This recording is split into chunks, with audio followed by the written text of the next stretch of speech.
Alright, so welcome to my Royal Workshop guide. I'm making this on the Sunday after the workshops came out, so it's been about 3 days. Let some stuff happen, get some new information. But I feel like now's about enough time to actually tell people what to do and how to go about it. So first things first, to get the workshop, you need to have CP, right? You need CP in order to invest into the thing. So you just go to the new menu, go to life, and at the bottom it says Royal Workshop. So it opens this, it'll just say invest. Press the invest button. Alright. So how this is broken down is that you have processing nodes and then you have production nodes, right? Processing basically means turning materials into a trade item that you can sell for money. And the production nodes mean the same as like any other node in the game. They just get materials for you. So to go about it is quite easy. Basically, for the green nodes, you want to have turtles because they're just better. And then for the yellow ones, you want to have goblins because they're better, right? So the reason why turtles are better is that they yield more materials, just like how a giant would. And the reason why goblins are better for processing is because they do it faster. So you just get to make more trade items, which means you get to make more money, right? You can, at the very beginning, put goblins on the production nodes, just so that you can end up with more tokens. Tokens being used to unlock the next workshops inside the palace. But for me personally, I couldn't be bothered because then I'd have to change my workers around later, and I don't want to do that. So I just picked turtles for the green, and then goblins for the yellow. Now, how I have my workers set up is that I have quite a few nodes in the new region. But if you are not willing to swipe, I would recommend you set up your houses like this, right? You get the first house as storage because you get a shitload of storage. And then the second and third house is lodging. Well, the second and fourth house really, but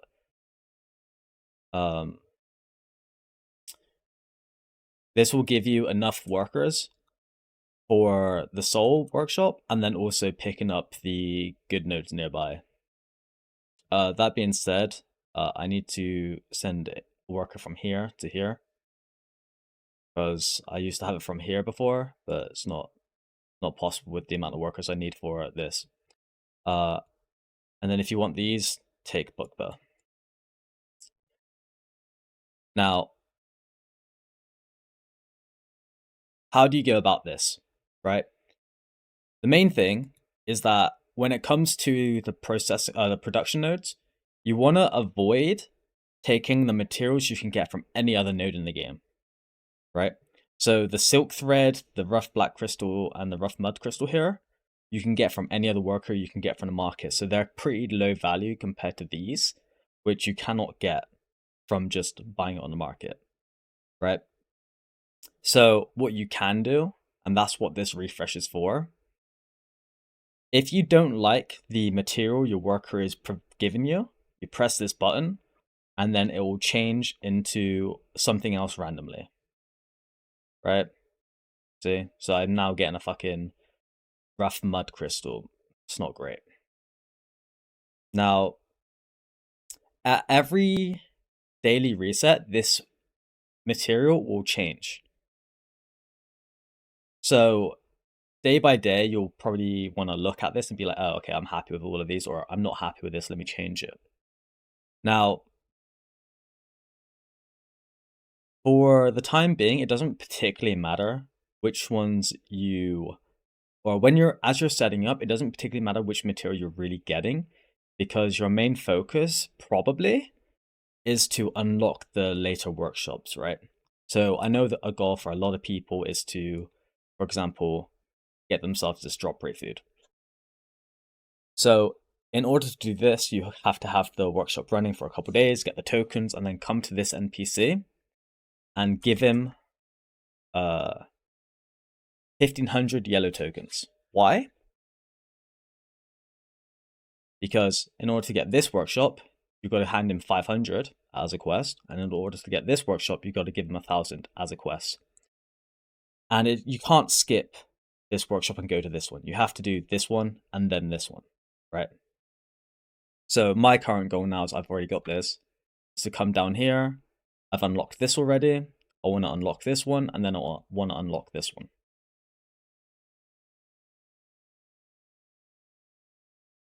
Now, past that, talk about trading. Important things to know. You cannot take the trade items on a tagged character. You can Magnus with the trade items, but you cannot hand in the trade items without connecting the nodes, right? So you need to free up CP in order to connect the nodes every time you want to hand in the trade items.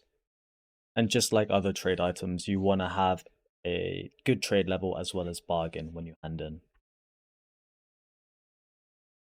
Now, going back, how to make the trade items? Really easy. You get the materials from the production nodes, and then you probably get like one of these other node materials or two, and then you just get your worker to go and make them. So it's very straightforward, and I can put some powder darkness into the storage, and this guy can make this now. I can put some rough red crystal into the storage, and he can make this now. So you just choose something that your workers can make and just go with it, and then switch it when you run out of something, for example. I have not unlocked the later stages of the processing nodes, so I don't know if they're like more efficient or better. But that is not my concern right now. But that is basically how you do the Seoul workshop right now. You can use the trade wagon to move your trade items. So let's say you wanted to move to here, and just do this, and then they will go. Okay, so if you don't want to manually move stuff, you can just use the wagon. So thanks for watching. Please let me know in the comments if I missed anything or we get more information later on, because this is super early in the system, so we don't know like absolutely everything. If you did get helped by this, I'd appreciate if you liked it and then subscribe, because hey, I would like to make some money. So yeah, I'll see you guys later. Have a good one.